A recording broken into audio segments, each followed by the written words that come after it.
Ne vermişsen dertlerle baş başa, evet. Geçmişinin həsrətine dalan Türk.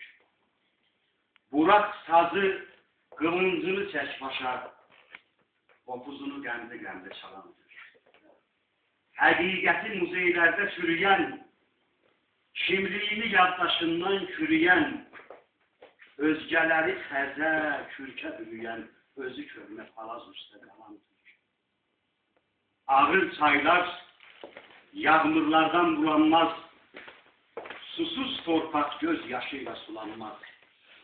Ağzı yağlı köpəklərlə dolanmaz, mavi gözlü qurtdan nəsil alan Türk. Ürəyimdə qəzəb ilxi qəm sürü, qurudaram 10 arazı 10 kürü, çaldıranda kəsik başlar hönkürür.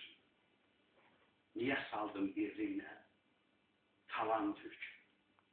Bu savaş savaşıdır. Çık yuvandan yola bozkurt.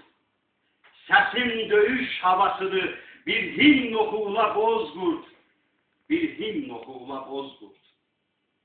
Yanan dağlar aşırımlar, kalbime çekti şırımlar. Bu kırgınlar koyma yerde kala bozkurt. Dilin alov arzın şaha, bəssi zülmət özün daha. Hamı üst tutub Allaha, məni sən duala bozqurt. Ölməmişəm hələ sağam, ağır qisas alacağam. Mən özüm bir yalvuzaram, balaların bala bozqurt, bir himn oku, ula bozqurt.